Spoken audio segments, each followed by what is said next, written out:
Salut les enfants! Salut! Et bien voilà, donc fin de l'épisode 7 sur Sir Gauvin. Alors ça vous a plu? Ouais!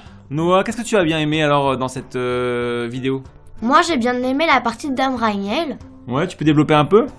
Parce que les images elles étaient jolies et l'histoire était intéressante. D'accord. Est-ce que vous la trouviez vraiment moche, Dame Ragnell? Pas si que ça. Ouais, pourtant j'ai fait des efforts hein, parce que rendre un Playmobil Bosch, c'est pas facile quand même. Ouais.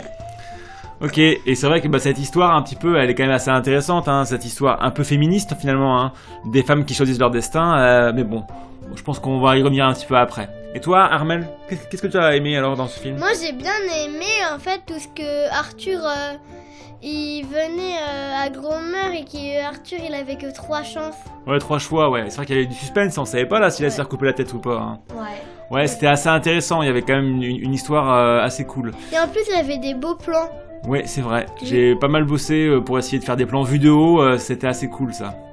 Moi, ce que j'ai bien aimé, c'est aussi de travailler sur les images, faire des plus gros plans, et aussi bien soigner les décors. Ça m'a beaucoup plu de mettre des petits bouts de glace et tout, c'était cool. Et surtout, j'ai bien aimé jouer avec les Playmobil figures pour faire donc Dame Ragnell. Donc j'ai quand même pris 3 Playmobil pour réussir à faire une personne la plus horrible possible et qu'elle reste cohérente. Pareil pour Gromeur, j'ai utilisé 3 Playmobil figures, dont Arthur et puis Balthazar, pour réussir à...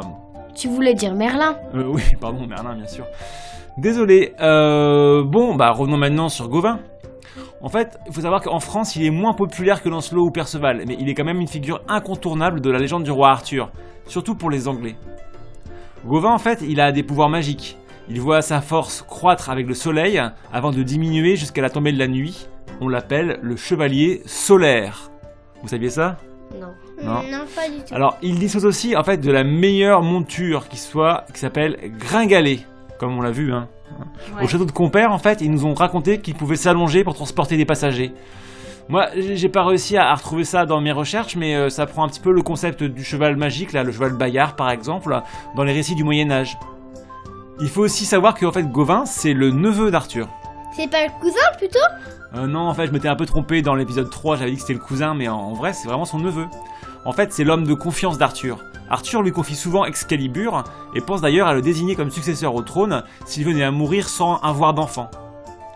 L'histoire la plus connue de Gauvin, en fait, c'est sa rencontre avec le Chevalier Vert. On l'a juste évoqué rapidement dans l'épisode numéro 7, car autrement ça aurait été trop long. Mais si vous voulez, je peux vous la raconter. Ça vous intéresse? Ouais! Le jour de l'an, un chevalier mystérieux arrive à Camelot et met au défi le roi qui lui coupe la tête. Pour laver l'honneur d'Arthur, Gauvin s'en charge. Le chevalier précise que si Gauvin échoue, ça sera à lui de se faire trancher la tête. Gauvin, sûr de lui, avance, coupe la tête du chevalier, qui se relève et part avec, en riant et fixe un rendez-vous à l'infortuné Gauvin. Gauvin se rend alors dans la forêt du Chevalier Vert, mais perdu, il demande hospitalité à Bertilac, le seigneur des lieux. Celui-ci accepte à condition que Gauvin jure de lui dire tout ce qu'il a reçu durant la journée. Pendant 2 jours, la femme du seigneur fait tout pour séduire Gauvin, mais celui-ci se refuse à elle. Au 3e jour, fatigué par ce petit jeu, il accepte un baiser. Mais elle en veut plus. Gauvin refuse. Elle veut lui donner un gage d'amour et lui donne une écharpe verte qui le protégera de toute blessure, notamment contre le chevalier vert. Gauvin accepte.